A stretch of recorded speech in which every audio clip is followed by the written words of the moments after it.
kompromisi është rruga më e mirë për realizimin e reformës administrative territoriale.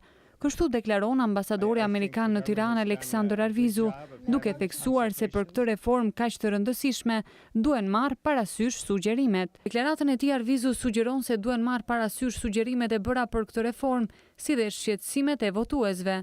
I think the government has done a good job of having the consultations. Që qeveria ka bërë një punë të mirë për sa i përket zhvillimit të konsultimeve. Gjithashtu qartasi ndërsa vjen pranë kohës për të marrë një vendim. Those decisions are going to have a real impact. So Këto vendime do të ketë vërtet një ndikim të rëndësishëm të madh.